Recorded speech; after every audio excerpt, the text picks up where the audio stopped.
आप इंडिया कश्मीर का अगर कंपैरिजन करें ना तो बनता ही नहीं है, नहीं बनता। ऑनेस्टली बात कर रहा हूँ। हालांकि ये बात करते हुए मुझे दुख भी हो रहा है, तकलीफ भी हो रही है, लेकिन सच्चाई है ना, हकीकत है ना। देखिए मैं एक बात करता हूँ आपको, आपके चैनल के तवज्जो से, जब इंसान अपनी नाकामी या अपनी गलती मानता है ना, उसके बाद उसको ब्रेक थ्रू मिलता है। वो ज़हन में ये सोचता है कि यार मुझसे गलत हो गया, सबको पता चल गया मुझसे गलत हो गया, अब मैंने कोई ऐसा अच्छा करना है, ऐसा डिफरेंट करना है जिससे वो मेरा कॉन्फिडेंस जो नीचे गया हुआ है, कॉन्फिडेंस लेस हुआ हूँ, उसको दोबारा मैंने लेकर आना है। हमारे मुल्क के अंदर जो सिस्टम है ना, जो है वो बाकी जगहों पे तो मुसलमानों की बात की जाए, वो इंडिया के अंदर या जिस जगह पे भी, आज तक कभी हमने चाइना के अंदर उड़ीगढ़ के अंदर जो मुसलमानों का साथ हो रहा है वहाँ पे कभी हमने बात नहीं की, क्योंकि मेरे दोस्त अपनी आंखों से देख के हैं जिस तरह मुसलमानों को वहाँ पे चाइना के अंदर मजहबी आज़ादी नहीं है। चाइना की जब बात आती तब कहते हैं कि हमारा वो भाई है, तो इसका मतलब फिर पाकिस्तान की दोगली पुलिस नहीं कि बाकी जगहों पर बात करें तो चाइना की बात नहीं करते।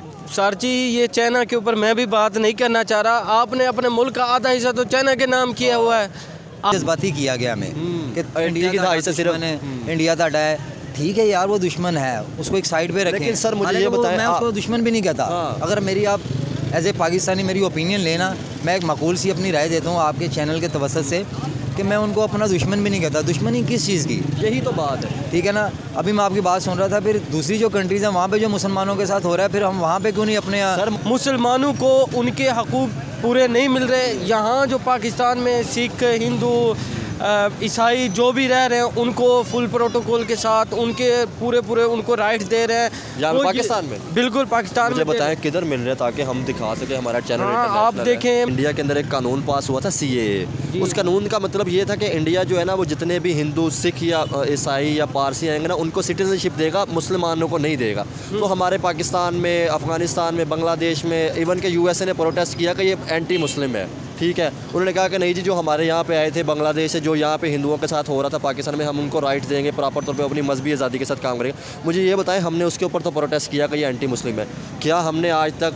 गाज़ा के मुसलमान, उड़ीगढ़ में जो चाइना में हुआ, क्या हमने उनके लिए अपने दरवाजे खोले कि वो यहाँ पर आके जो है पाकिस्तान में या अफगानिस्तान में या बांग्लादेश में रह सके, हम उनको CAA सिटीजनशिप दे सके? सर ये वक्त कैसा चला, इंडिया देखें मुआशी तौर पर कहाँ पर चला गया, टेक्नोलॉजी में, ITs में कहाँ पर चला गया। उन्होंने ड्रोन खरीदे हैं, दुनिया का एडवांस ड्रोन US के साथ। ड्रोन उनका सॉफ्टवेयर आज से 30 साल पहले मैं उन्होंने IIT बनाई थी, जब IIT बनाई थी, और 30 साल पहले उन्होंने सॉफ्टवेयर अपने बनाए थे, स्टार्ट किए थे। शायद इससे भी पहले की बात होगी, मुझे 30 साल पहले का पता है, ठीक है।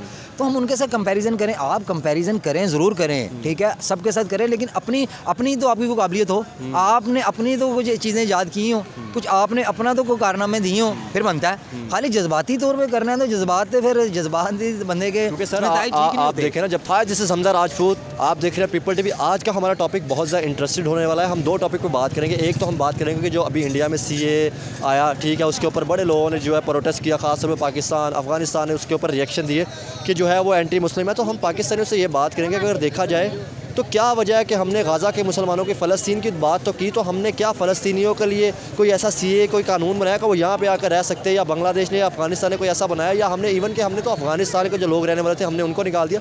और दूसरा अभी जो ड्रोन की इंडिया की और US की डील हुई है, उसके ऊपर भी बात करेंगे कि क्या वजह है कि इंडिया जो है टेक्नोलॉजी पे काम करता जा रहा है। उस हवाले से पाकिस्तानी पब्लिक, पाकिस्तानी स्टूडेंट है, क्या राय रखते हैं, आप तक पहुँचाएंगे। देखते रहे पीपल TV, क्योंकि आपको ऐसे layman, street man, educated person की राय पीपल TV पर मिलती रहती है। बहुत शुक्रिया, थैंक यू। अस्सलाम वालेकुम। वालेकुम सलाम। सर क्या नाम है जी आपका? तस्कीन नवाज़ खान। तस्कीन साहब क्या करते हैं आप? मैं बैंक में जॉब करता हूँ। बैंक में जॉब करते हैं। सर आज का हमारा टॉपिक यह है कि अगर देखा जाए पाकिस्तान ने हमेशा फ़लस्तीन जो इजराइल पे, गाज़ा पे हुआ, उसके ऊपर प्रोटेस्ट किया है, खुल के सामने है, ठीक है। चाहे कश्मीर की बात की जाए या किसी भी जगह की बात की जाए, तो पाकिस्तान हमेशा प्रोटेस्ट रिकॉर्ड करवाता है। क्या समझते हैं, प्रोटेस्ट तो हम रिकॉर्ड करवाते हैं, नारे भी लगाते हैं, क्या प्रैक्टिकल तौर पे क्यों इम्प्लीमेंट नहीं करते? ये प्रैक्टिकली इसलिए नहीं कर रहे क्योंकि हमारे जो है ना पॉलिटिकल मसाइल बहुत ज़्यादा हैं।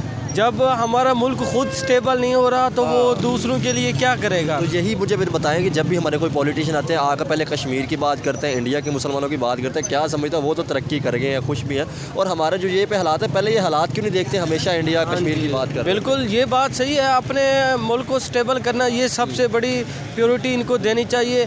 ये प्योरिटी दे नहीं रहे और दूसरों के ऊपर बातें करते हैं, प्रैक्टिकली खुद कोई काम नहीं कर रहे। अच्छा मुझे ये बताएं, अभी इंडिया के अंदर एक कानून पास हुआ था CAA। उस कानून का मतलब ये था कि इंडिया जो है ना वो जितने भी हिंदू, सिख या ईसाई या पारसी आएंगे ना उनको सिटीजनशिप देगा, मुसलमानों को नहीं देगा। तो हमारे पाकिस्तान में, अफगानिस्तान में, बांग्लादेश में, इवन के USA ने प्रोटेस्ट किया कि ये एंटी मुस्लिम है, ठीक है। उन्होंने कहा कि नहीं जी, जो हमारे यहाँ पे आए थे बांग्लादेश से, जो यहाँ पे हिंदुओं के साथ हो रहा था पाकिस्तान में, हम उनको राइट देंगे, प्रॉपर तौर पे अपनी मजहबी आज़ादी के साथ काम करेंगे। मुझे ये बताएं, हमने उसके ऊपर तो प्रोटेस्ट किया कि ये एंटी मुस्लिम है, क्या हमने आज तक गाज़ा के मुसलमान, उड़ीगर में जो चाइना में हुआ, क्या हमने उनके लिए अपने दरवाजे खोले कि वो यहाँ पे आके जो है पाकिस्तान में या अफ़गानिस्तान में या बांग्लादेश में रह सके, हम उनको CAA सिटीजनशिप दे सके? सर जी, हम तो सबसे बड़ी बात यह है कि मुसलमानों के लिए कुछ कर नहीं रहे इस मुल्क में। जो भी हो रहा है वो फॉरेन कंट्रीज़ के लिए हो रहा है।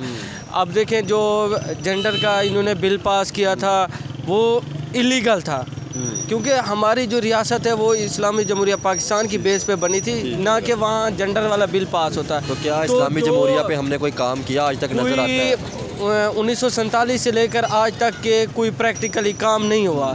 मुसलमानों को उनके हकूक़ पूरे नहीं मिल रहे। यहाँ जो पाकिस्तान में सिख, हिंदू, ईसाई जो भी रह रहे हैं, उनको फुल प्रोटोकॉल के साथ उनके पूरे उनको राइट्स दे रहे हैं।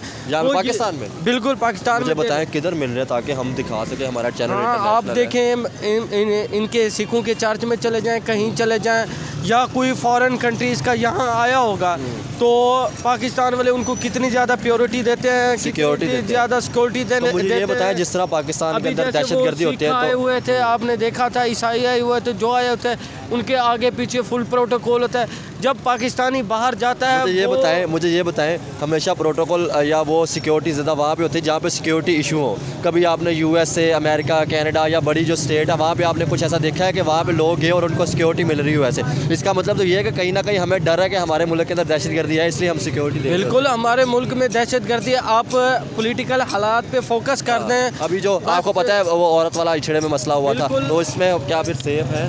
हम किसी लिहाज से सेफ नहीं है। हम सोशल मीडिया पे कोई बात भी नहीं कर सकते। अगर हम बात करेंगे तो हमें ये पता है कि हमारे साथ कुछ और हो जाएगा, तो इसलिए हम कुछ और कहना भी नहीं चाह रहे हैं। आप देखिए, आप बैंक में जॉब करते हैं, एजुकेटेड है, क्यों हमने टेक्नोलॉजी के ऊपर काम नहीं किया? क्यों हमने एजुकेशन सिस्टम पे काम नहीं किया? मुल्क को बेहतर करने के लिए काम क्यों नहीं किया? हमेशा हमने नारे लगे। अभी देखे ना, अभी उसकी जो है वो US और इंडिया की एक डील हुई, हालांकि उन्होंने उनके ऊपर एक्सेप्ट किया और डील किया ड्रोन, वो इस तरह का ड्रोन ले रहे हैं जो एडवांस टेक्नोलॉजी जिस पे वो अपने मुल्क में दहशतगर्दी ख़त्म कर सके। तो क्या समझते हैं हमारे बलूचिस्तान में या इसके, क्यों हमने टेक्नोलॉजी पे, एजुकेशन पे काम नहीं किया? जंग की बात तो हम कर रहे थे, क्या लड़ने के काबिल भी हैं जो हमारे हालात हो चुके हैं? भाई, हालात लड़ने के लिए नहीं है। हमारे मुल्क में जो भी अपना मुल्क का 100% अपने मुल्क में देता है ना, वो इस मुल्क का सबसे बड़ा दहशतगर्द तो उसी को तस्वर किया जाता है। कौन जो, अब देखें, आप डॉक्टर अब्दुल कदीर को देखें, उनके साथ क्या हुआ, उनको क्या गर्दार करार दिया गया। वो आपके मुल्क का मोहसिन है, उसने सब कुछ किया है। अब इमरान खान को देखें, हक के ऊपर खड़ा है, डटा है।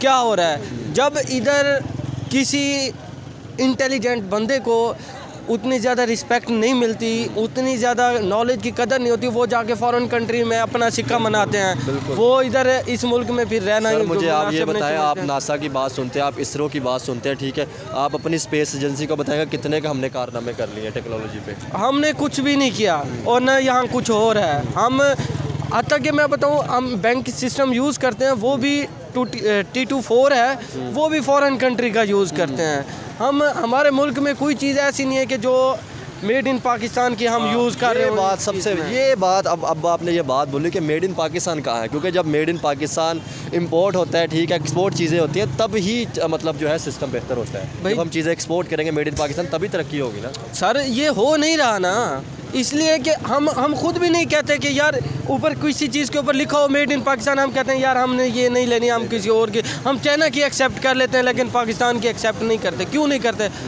इसकी वर्थ नहीं है, वर्थ इसकी ज़ीरो है। सर आज देखें, आज यहाँ पे अगर इंडियन कोई प्रोडक्ट पड़ी हो, इवन के बांग्लादेश हमसे ज़्यादा हुआ था, वो प्रोडक्ट पड़ी हो तो हम उसको उठाते हैं। आप टक्के की वैल्यू देखें, टक्का कहाँ पहुँच गया, और पाकिस्तानी करेंसी को देखें कहाँ पहुँच गया, अफगानिस्तान की करेंसी कहाँ पहुँच गया, पाकिस्तान की करेंसी कहाँ है। तो क्यों देख के सीखा नहीं? आज भी अफगानिस्तान के साथ मसले हैं, ईरान के साथ, क्यों ईरान से पेट्रोल नहीं लिया, क्यों ईरान से गैस नहीं ली, क्यों आप मुझे ये बता दें, क्या किसी भी हमारे इस्लामी कंट्री के साथ अच्छे ताल्लुकात हैं कि वो अगर कभी मसला पेश आए तो वो पाकिस्तान की सपोर्ट कर? भाई मैं कह रहा हूँ, मुसलमान का सबसे ज़्यादा दुश्मन बने हुए हैं। मुसलमान को मतलब कि कोई रिस्पेक्ट नहीं दे रहे। अगर ये एक साथ चलेंगे तो फिर तो कामयाबी होगी। पहले तो तजाद मुसलमान का आपस में है, ये किसी गैर मुस्लिम के साथ इत्तेहाद कर लेते हैं, कभी ये मुसलमान आपस में नहीं करते। चले और ये वहाँ उनके साथ अच्छा, कंटेक्ट। लास्ट सवाल करके बात खत्म कर रहा हूँ सर, मुझे ये बताएं, अगर बात की जाए हमेशा हमने जो है वो बाकी जगहों पे तो मुसलमानों की बात की जाए, वो इंडिया के अंदर या जिस जगह पे भी, आज तक कभी हमने चाइना के अंदर उड़ीगढ़ के अंदर जो मुसलमानों का साथ हो रहा है वहाँ पे कभी हमने बात नहीं की, क्योंकि मेरे दोस्त अपनी आंखों से देख के हैं जिस तरह मुसलमानों को वहाँ पे चाइना के अंदर मजहबी आज़ादी नहीं है। चाइना की जब बात आती है तब कहते हैं कि हमारा वो भाई है, तो इसका मतलब फिर पाकिस्तान की दोगली पुलिस नहीं कि बाकी जगहों पर बात करें तो चाइना की बात नहीं करते। सर जी ये चाइना के ऊपर मैं भी बात नहीं करना चाह रहा, आपने अपने मुल्क का आधा हिस्सा तो चाइना के नाम किया हुआ है। आपने पाकिस्तान में कौन सी चीज़ है वो अपना, मेरे ख्याल में कि पाकिस्तान की एक सरहद है वो है पाकिस्तान की, लेकिन वो रियासत उन्होंने चाइना के नाम के, तिब्बत है कोई। अब देखिए आपने आधा अपने मुल्क का हिस्सा भी चाइना को दिया हुआ है, वहाँ भी अगर मुसलमान सिक्योर नहीं है तो आपने अपना सबसे बड़ा सूबा ही चाइना के ज़िम्मे कर दिया। आपने अपनी पोर्टें तक जो है वो लीज़ पे दे दी कि यार ये शायद बेहतर कर सकते हैं, लेकिन पाकिस्तान के अंदर टैलेंट नज़र नहीं आता। सर जी पाकिस्तान में सब कुछ है, मादनियात है, कोई चीज़ भी ईच एंड एवरीथिंग यहाँ अवेलेबल है, लेकिन हम प्रॉपर सोर्सेज को ना यूटिलाइज़ नहीं कर रहे। सबसे बड़ी बात ये है, जो आता है वो अपने मफाद मकसद को मद्देनज़र रखते हुए हुकूमत करके चला जाता है, उसके बाद और कुछ नहीं होता उसके ज़िम्मे। बहुत शुक्रिया सर, थैंक यू। अस्सलाम वालेकुम। वालेकुम सलाम। क्या नाम है भाई आपका? खुर्रम खान। खान साहब क्या करते हैं आप? मैं बिज़नेस रन करता हूँ। बिज़नेस करते हैं। सबसे पहले तो बिज़नेस की इस टाइम कंडीशन बताएं क्या जा रही है? बहुत गलत है, बहुत बुरी हैं, गलत नहीं बुरी हैं। कि सवाल बनता नहीं कि क्या कंडीशन पाकिस्तान में हो सकती है। और पता है कि जब हमारा सिस्टम जब तक नहीं ना ठीक होगा तो उसके रिज़ल्ट आते रहेंगे, रोज़ ही भयानक रिज़ल्ट आते रहेंगे, और वही हो रहा है। उसमें बहुत सारी चीज़ें ऐसी हैं कि जिसमें हमारी इंतज़ामिया की नेगलिजेंसीज हैं, बिल्कुल, जो जिसका खमियाजा हमें भुगतना पड़ता है। हम जो बिज़नेसमैन हैं, हम जो यहाँ के दिहाड़ीदार हैं, ठीक है, जिनके यहाँ पे पाकिस्तान में जो इस टाइम जो निज़ाम चल रहा है ना, यकीन करें उसकी वजह से हर बंदा परेशान है, चाहे मीडिया वाला है, चाहे कोई दिहाड़ीदार बंदा है, चाहे कोई बिज़नेस रन कर रहा है, सब तकलीफ़ों में है। तो सिस्टम की बेहतरी के लिए तो आपने एक बात की कि पाकिस्तान के अंदर हर बंदा जो है वो तकलीफ़ के अंदर है, लेकिन हमारे सियासतदान फिर भी कश्मीर की बात कर रहे होते हैं, इंडिया के मुसलमानों की बात कर रहे होते हैं। तो क्या समझते हैं इसकी बात की समझ नहीं आती कि अपने मुल्क के अंदर मतलब वो बात नहीं होती, जैसे यहाँ पे लोगों के हालात हैं वहाँ की बात हो रही होती है। सवाल आपका बड़ा ज़बरदस्त है। ये सिर्फ हमें पता है कि हमें सिर्फ जज्बाती तौर पे अवेयरनेस भी नहीं लेवल लगता, सिर्फ जज्बाती किया गया हमें कि इंडिया ताड़ा है। ठीक है यार, वो दुश्मन है, उसको एक साइड पे रखें। लेकिन सर मुझे ये बताएं, मैं उसको दुश्मन भी नहीं कहता। अगर मेरी आप एज ए पाकिस्तानी मेरी ओपिनियन लेना, मैं एक माकूल सी अपनी राय देता हूँ आपके चैनल के तवसत से कि मैं उनको अपना दुश्मन भी नहीं कहता। दुश्मनी किस चीज़ की? यही तो बात है, ठीक है ना। अभी मैं आपकी बात सुन रहा था, फिर दूसरी जो कंट्रीज़ हैं वहाँ पे जो मुसलमानों के साथ हो रहा है, फिर हम वहाँ पे क्यों नहीं अपने सर मुझे ये बताएं, पाकिस्तान ने प्रोटेस्ट किया सीए कि आप वहाँ पे जो है, क्योंकि इंडियन एक जो है वहाँ पे हिंदू कम्युनिटी ज़्यादा है, तो उन्होंने कहा कि यार जो लोग आ रहे हैं हिंदू नहीं सिर्फ क्रिश्चियन, हम उनको सिटीजनशिप देंगे। तो आप मुझे ये बताएं, नारे तो हमने लगाए, क्या हमने वहाँ पे कहा कि यार गाज़ा का मुसलमान यहाँ पे आ जाए, हम उनको यहाँ पे सिटीजनशिप देते हैं यहाँ पे। इवन कि हमने जो अफगानिस्तान थे हमने उनको वापस भेज देंगे, आप चाहो 40-40 साल। आपके सवाल के अंदर ही जवाब है। अफगानिस्तान पर मैं बात करना चाहूँगा। देखें, सबसे पहले तो हम बात करते हैं कि अगर मैं पाकिस्तानी हूँ ना, हम जितने भी यहाँ पे पाकिस्तानी हैं, हमें पाकिस्तानियों को हमारे राइट्स नहीं दिए जा रहे, ठीक है। अब बात कर लेते हैं अफगानिस्तान की, अफगानियों की, ठीक है ना। उसका एक सिस्टम बनाएं। हम ये नहीं कहते कि वो सही यहाँ पे रह रहे हैं या गलत रह रहे हैं। सर आप देखें, जैसे आप यूरोप में जाते हैं या अमेरिका में जाते हैं, 10 साल बाद आपको सिटीजनशिप मिलती है ना। ये एक पूरा सिस्टम होता है, उन्होंने चेक एंड बैलेंस रखना होता है। उसमें ये चीज़ होती है कि अगर मैं अफगानी हूँ तो मैं भी यहाँ पे चेक एंड बैलेंस पूरा यानी कि तरीके से लिमिट में रहूँगा। हमारे यहाँ पे तो सिस्टम ही सारा ख़राब है, क्या पाकिस्तानी क्या अफगानी क्या वो, हम सभी एक जैसे डगर पे चले हुए हैं। तो उसमें अगर आप चुन के अगर अफगानियों को बाहर निकाल रहे हैं, ठीक है, आपकी पॉलिसी का हिस्सा होगा, मैं उस पर कोई ज़्यादा वो कमेंट्स नहीं करता, ठीक है। हालांकि है वो भी गलत। पहले तो आप उनको या तो एंट्री ना दें, जब एंट्री दिए उनका एक सिस्टम रखेंगे, यार इतने साल बाद आपको देखेंगे, फिर उसके बाद आपको यहाँ का नेशनल देंगे, ठीक है, जैसे अदर कंट्रीज़ में होता है। यहाँ पे चीज़ें बहुत सारी छिड़ी हुई हैं, बहुत सारी छिड़ी हुई हैं, और उनके ज़िम्मेदार सिर्फ हमारे सियासतदान हैं, सिर्फ हमारी जो इंतज़ामिया है वो है। और मुझे ये बात बताएं, आपने कहा कि इसमें ज़िम्मेदार हमारे सियासतदान है, लेकिन सियासतदान तो बैठ के सिर्फ ये कह रहे थे कि भाई जो हुआ ना पाकिस्तान के अंदर, या जो आपके साथ गलत हुआ मेरे साथ हुआ, वो या तो इंडिया ने किया या अमेरिका ने आपके साथ आकर ये सब कुछ कर दिया। हमें ये सिर्फ ये लेम एक्सक्यूज़ है। ये बातें 80s 90s में अच्छी लगती थी, जब वक्त ब्लैक एंड वाइट था। अब तो सेल्फी दौर है, रंगीन दुनिया है, सोशल मीडिया का दौर है, ठीक है, टेक्नोलॉजी है। ये आज भी हमें अगर इस तरह की बातें करें तो यकीन करेंगे शर्म आती है कि इसका मतलब इनको अवेयरनेस नहीं आई कि हमने एड्रेस कैसे करना है अपनी वाम को, अपनी वाम के साथ कॉन्फिडेंस कैसे बनाना है, अपनी वाम को एतमाद कैसे देना है। ये आज भी अगर उस तरह की पुरानी बातें करें तो यकीन करेंगे, अफसोस वाली बात है, इनके बारे में इस तरह की राय देना भी शर्म सी आती है कि देखें ना, आप सोशल मीडिया पे आप दिखा रहे हैं तो पूरी दुनिया देख रही होगी कि हमारी जो इंतज़ामिया या हमारे सियासतदान इतने डफर हैं कि उन्होंने हमारे लिए कोई ऐसी सिस्टम नहीं बनाया, कोई पॉलिसी नहीं बताई, और अगर उसमें वो फेलियर उनका हो भी गया है, चले इंसान हो जाता है फेलियर, बिल्कुल, तो गलतियां आके एग्री क्यों नहीं करते, आगे उस बात को मानते क्यों नहीं कि यार ये हमसे गलती हुई है, इंशाल्लाह हम नेक्स्ट नहीं करेंगे, आप हमारा साथ हो, हम आपका साथ देते हैं, हमने तो पाकिस्तान को लेकर चलना है। ये सोच ही नहीं है किसी की, इनको सिर्फ ये सोच ही ये है कि पिछली कैसे बख्शवानी है और आगे से कैसे करनी है। हमारा सिस्टम ही सारा यही है, सबको उठा के देख लो। सर देखे ना, आपके साथ एक बॉर्डर पे अफगानिस्तान का बॉर्डर लगता है, 30-40 साल जंग में रहे, ठीक है, बेहतर करते जा रहे हैं, 7-20 किलोमीटर हमारे 25 किलोमीटर यहाँ से इंडिया है, वो बेहतर, बांग्लादेश हमसे लहदा हुआ, ईरान है सर, तरक्की करते जा रहे हैं। क्या समझते हैं कि फिर उन्होंने कैसे तरक्की कर ली? एक टाइम तक तो उनका हिस्सा थे, उन्हीं से लहदा हुए थे, क्या समझते हैं? एक तो उनकी मतलब स्टेबिलिटी है बिल्कुल। देखिए मैं ये समझता हूँ, इंडिया अगर कश्मीर की बात करें, कश्मीर के ऊपर हमारी बहुत बड़ी सियासत है, ठीक है, आप शायद समझते हैं या नहीं समझते, मैं ये समझता हूँ कश्मीर की अगर आज़ादी हो जाती है ना, जिसको हम आज़ादी कहते हैं, आज़ादी दोनों सूरतों में, या तो वो पाकिस्तान के साथ मुकम्मल ही मिल जाए ऑफिशियली यानी कि डॉक्यूमेंटेशन में, ठीक है, या वो अलहदा ही अपना कह कश्मीर बनेगा खुद मुख्तार। इन दोनों में ना हम अपनी नाकामी समझते हैं। अच्छा, नाकामी के अलावा भी हमारे अपने बहुत ज़्यादा बेनिफिट है, हमारे बहुत सारी चीज़ों का ना बेनिफिट है जो हम कश्मीर के नाम के ऊपर इकट्ठा करते हैं, ठीक है। अब बात करें कश्मीरियों की, कश्मीरी वहाँ पे यकीन करें, मेरा बड़ा सर्वे है कश्मीर से, ठीक है, बल्कि इवन कि मैं आपको खुल के बताता हूँ, मैं खुद भी कश्मीरी हूँ, मेरे पेरेंट्स कश्मीर से माइग्रेट करके आए थे, ठीक है, अभी भी मेरे वहाँ पे बहन भाई रहते हैं, बहन भाई मतलब मेरे कज़न, श्रीनगर के उधर उस कश्मीर, नहीं आज़ाद कश्मीर की, ठीक है ना, जिसके हम जिम्मेदार बने हुए, हमारी गवर्नमेंट जिम्मेदार बनी हुई है, ठीक है, हालांकि हम उनसे किसी ना किसी लेवल पे फ़ायदा ही ले रहे होंगे, यहाँ के जो कहना कहते हैं ना पाकिस्तान का जो निज़ाम है उसके हिसाब से हम उनसे कोई फ़ायदा ले रहे होंगे, कोई फ़ायदा नहीं देते, ठीक है। कश्मीर किस जगह से हैं आप? कश्मीर में आज़ाद कश्मीर पलंदरी से हूँ, पलंदरी ज़िला पुंछ गोरा से हूँ। और आपने वहाँ पे हालात देखे हैं, मैं पूरा कश्मीर विजिट करके आया हूँ कि वहाँ पे ऐसे रूरल एरिया कि जब आप पैदल चल के जाना पड़ता है। आज भी वही लोग हैं कि सुबह में वो लड़की यूनिवर्सिटी हमारी बहन जा रही है और शाम को आकर वो पानी भर के ला रही है, और वहाँ पे हॉस्पिटल सिस्टम नहीं है। और फिर हम इंडिया का कश्मीर की बात कर रहे थे कि जिधर उन्होंने $14 बिलियन का प्रोजेक्ट दिया और हमारे सिस्टम। मैं आपको बात बताऊँ, आप इंडिया कश्मीर का अगर कंपेरिजन करें ना तो बनता ही नहीं है, नहीं बनता, ऑनेस्टली बात कर रहा हूँ। हालांकि ये बात करते हुए मुझे दुख भी हो रहा है, तकलीफ भी हो रही है, लेकिन सच्चाई है ना, हकीकत है ना। देखें मैं एक बात करता हूँ आपको, आपके चैनल के तवज्जो से, जब इंसान अपनी नाकामी या अपनी गलती मानता है ना, उसके बाद उसको ब्रेक थ्रू मिलता है। वो ज़हन में ये सोचता है कि यार मुझसे गलत हो गया, सबको पता चल गया मुझसे गलत हो गया, अब मैंने कोई ऐसा अच्छा करना है, ऐसा डिफरेंट करना है जिससे वो मेरा कॉन्फिडेंस जो नीचे गया हुआ है, कॉन्फिडेंस लेस हुआ हूँ, उसको दोबारा मैंने लेकर आना है।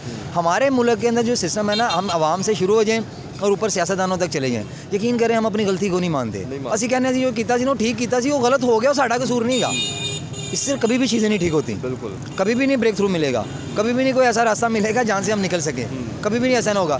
अब देखें ये वक्त कैसा चला, इंडिया देखें मुआशी तौर पे कहाँ पे चला गया, टेक्नोलॉजी में, आईटीज़ में कहाँ पे चला गया। अब ड्रोन खरीदे हैं, दुनिया का एडवांस ड्रोन यूएस के साथ, ड्रोन उनका सॉफ्टवेयर आज से 30 साल पहले मैं उन्होंने आईआईटी बनाई थी, जब आईआईटी बनाई थी, और 30 साल पहले उन्होंने सॉफ्टवेयर अपने बनाए थे, स्टार्ट किए थे, शायद इससे भी पहले की बात होगी, मुझे 30 साल पहले का पता है, ठीक है। तो हम उनके साथ कंपैरिजन करें, आप कंपैरिजन करें, ज़रूर करें, ठीक है, सबके साथ करें, लेकिन अपनी तो आपकी कोई काबिलियत हो, आपने अपनी तो कुछ चीज़ें याद की हो, कुछ आपने अपना तो कोई कारनामे दिए हो, फिर बनता है। खाली जज्बाती तौर पर करना है तो जज्बात फिर जज्बाती बंदे के, क्योंकि सर आप देखें ना, जब तक आपके नेबर के साथ ताल्लुकात अच्छे नहीं होते, आपको ईरान ने कहा कि मैं आपको तेल देता हूँ, ठीक है, गैस का प्रोजेक्ट वहाँ पे तापी का पड़ा हुआ है, वो बंद पड़ा है। अफगानिस्तान के साथ जो मसले चले, हिंदुस्तान के साथ, या जो भी हमने नेबर के साथ ताल्लुकात तो अच्छे किए नहीं। इवन हम अमेरिका यूएसए तो जा रहे होते, ठीक है, उसके बाद यूके की बात कर रहे होते, नेबर में आज तक कभी आपने हमारी फॉरेन मिनिस्टर या किसी वज़ीर-ए-आज़म को जाकर देखा कि वो डेलीगेशन तालिबान के साथ या इंडिया के साथ या ईरान के साथ जाकर बात करें ताकि हमारे नेबर के साथ ताल्लुकात अच्छे हो? एग्जैक्टली आपने ये बात की कि नेबर का मतलब है हमसाया के दोस्त दुश्मन बदले जा सकते हैं, हमसाया नहीं। हाँ, अगर हम अपने दीन के हिसाब से भी बात करें ना, हमसाया के कितने बड़े हुकूक हैं, ठीक है ना, ठीक है, जो बेनिफिट होते हैं ना वो कंट्री मुल्कों के एक दूसरे के साथ बेनिफिशिंग की यारी होती वही है, लेकिन आप बेनिफिट को लोगों को दो समझ भी तो आए। खाली आप लोगों को ये कहो जी कश्मीर साडा अपना दे, इंडिया साडा दुश्मन है, इंडिया एन जे, इंडिया ओन जे, इंडिया जैसा भी है वो। उड़ीगर मुसलमानों की ये हालात है कि वो पे आज़ादी तौर पे ना आप कोई वो मीनार बना सकते हैं, ना आप मतलब अजान दे सकते हैं, वहाँ पे इतनी सख्ती है। लेकिन वहाँ पे बात करें तो कहते नहीं जी चाइना से डपरा आएगा, उदी गल नहीं करनी, तो क्यों फिर इसका मतलब दोगली पॉलिसी है कि हम चाइना के मुसलमानों की फिर बात। हाँ ठीक है, आप ये बात ठीक कह रहे हैं कि दोगली पॉलिसी, वैसे तो चलो अगर हमारा उनके साथ कोई बेनिफिट है ना, कोई हमें वो फ़ायदा दे रहा है और हम उसको कोई इंटरनेशनल लेवल पर फ़ायदा दे रहे हैं, वो एक समझ आता है, वो होती हैं, ठीक है। इज़्ज़त को अपने हाथ में रख के कोई इज़्ज़त बेइज्जती का मामला ना हो, बाकी जो एक दूसरे के प्रोडक्ट्स की एक्सचेंज होती है, कोई इंपोर्ट एक्सपोर्ट होती है, ये होता है, और ये बेनिफिट भी ऐसे होते हैं। इंडिया कैसे आगे गया? आप देखें ना, चाइना उनके लद्दाख का मसला चल रहा है, उनकी ट्रेड ज़्यादा बड़ी है, बिल्कुल ठीक है। यूएसए का ईरान के साथ मसला चल रहा है, ट्रेड चल रही है। सऊदी अरब ईरान का चल रहा था, रशिया अमेरिका का चल रहा था, ट्रेड चल रही है सब। देखिए ट्रेड तो चलेगी तो एक दूसरे के साथ एक दूसरे को बेनिफिट दे सकेंगे ना। जो कंट्रीज़ की एक दूसरे, अगर पाकिस्तान किसी को कोई चीज़ इंपोर्ट करता है तो हमें फ़ायदा होगा ना। हमने इंपोर्ट वाला सिस्टम ही नहीं सारी ज़िंदगी रखा, एक्सपोर्ट करते रहे। इंपोर्ट वाला रखा है, एक्सपोर्ट नहीं करते रहे। अब हम किसी को कुछ देंगे तो हमारे पास पैसा आएगा, हम तो ले लेंगे। वो तो मुल्क का बुरा हाल हो गया, मुल्क में डॉलर नहीं है, मुल्क में ये नहीं है। ये इसके ज़िम्मेदार हम नहीं हैं, इनके ज़िम्मेदार ये हैं जिनको जिम्मेदारी हमने दी हुई थी, वो ठीक तरीके से नहीं परफॉर्म कर पाए। मैं शॉर्ट सा करूँगा कि यही बात कहूँगा कि अगर उनसे परफॉर्मेंस नहीं हुई, छोड़ दें पिछले 77 साल को। आगे भी तो ज़िंदगी जब तक है पाकिस्तान में रहना है ना, पाकिस्तान ने तो रहना है, हमारा ईमान है कि क़यामत तक रहना है, ठीक है। लेकिन बात यहीं पर ख़त्म नहीं हो सकती, हो जाती। क़यामत तक रहना ना, इसको ठीक करें। अल्लाह ने जो चीज़ें दी हो ना, ये हमारा फ़र्ज़ होता है कि हम अल्लाह की चीज़ की जो हिफाजत करें, जो अल्लाह ने हमें नवाजी है, उसको प्योर हो गए ठीक तरीके से, ईमानदारी से। लोगों ने यहाँ पे कुर्बानियाँ दी थी जब अलहदा हुआ था, अपनी पुरानी जगह या सारा कुछ छोड़ के आए थे। कुर्बानियों का फ़ायदा वो अकेले ही ले रहे हैं ना। वो कुर्बानी तो हमारे बड़ों ने, हमारे आपके बड़ों ने, मतलब अवाम के बड़ों ने दी कुर्बानियाँ। फ़ायदा वो ले रहे हैं जो इस मुल्क के बेनिफिट हैं। इस तरह ना करें, आप फ़ायदा लें लेकिन अवाम को तो सांस लेने दें। अवाम का सिस्टम तो ऐसा बनाए, अवाम की बेहतरी के लिए सोचे कि एक बिजनेसमैन है उसको कैसे फ़ायदा हो सकता है, क्योंकि बिजनेसमैन ही जब तक आपका मुल्क चलाता है, कंट्रीब्यूट करता है जीडीपी में, बिज़नेस के अलावा तो आपका मुल्क चल नहीं सकता। आप दुनिया का बिज़नेस सर इनकी नेगलिजेंसियाँ, इनकी कोताहियाँ इतनी हैं कि यकीन करें यहाँ पे 4 घंटे का प्रोग्राम चल जाए लेकिन इन पे डिबेट ना ख़त्म हो। लेकिन मुझे एक बात बताएं, लास्ट सवाल करके बात ख़त्म करूँगा। जब हम इंडिया की बात करते हैं, जब हम दूसरे मुल्कों की बात करते हैं, अफगानिस्तान की, तो एक टैग लगा दिया जाता है ये तो एंटी पाकिस्तान काम कर रहा है, ये तो गद्दार है। आपने इंडिया की बात क्यों की, आपने अफगानिस्तान, आपने ईरान की बात क्यों कर ली? क्योंकि ये बात की समझ नहीं आ रही। बात ये है ना, ये हमें इन्हीं चीज़ों में तो इन्होंने ट्रैप किया हुआ है, रियलिटी पे आने नहीं देते। अगर आप कोई बात ठीक करते हैं ना तो उसका मैं जवाब ठीक देता हूँ, मेरिट पे देता हूँ, तो यकीन करेंगे यहाँ पे लोग सोचते हैं यार ये पता नहीं किसी को फेवर दे रहा है। फेवर नहीं होती वो रियलिटी होती है। देखिए ना, हम गलत हैं ना, ये तो मानते हैं हम सब। यहाँ पे आप खड़े कर 10 बंदों को पूछ लें, 10 ही कहेंगे यार साड़ा सिस्टम गलत है, ऐसी गलत है। लेकिन उसके लिए उसका यानी कि रिप्लाई नहीं करते। रिप्लाई वो ये होता है कि कॉन्टेस्ट, हमारे साथ कोई गलत कर रहा है ना, हम लाजमी नहीं कि उसका गिरेबान पकड़ें या उसके साथ फिजिकली हो जाएं। हम अपनी जो तकलीफ़ है वो तो उसको बताएं कि यार ये तो हमारे साथ गलत कर रहा है। हमारे अंदर इतनी ज़रूरत ही नहीं रही। लेकिन अब जो वक्त आ रहा है ना, जो आगे हुआ है, लोगों को जो हालात हैं, यकीन करें अवेयरनेस के तो आ रही है, लेकिन उसके साथ जो लोगों के हालात बन गए हुए हैं ना, यकीन करेंगे अगर आप ये डिलीवर नहीं ना करेंगे, डिलीवर तो बहुत बड़ा लफ्ज़ है, अगर ये लोगों को सांसें नहीं लेने देंगे, लोग इनके गले काटेंगे। बिल्कुल, ये देख लीजिएगा। चलिए, बहुत शुक्रिया सर, थैंक यू।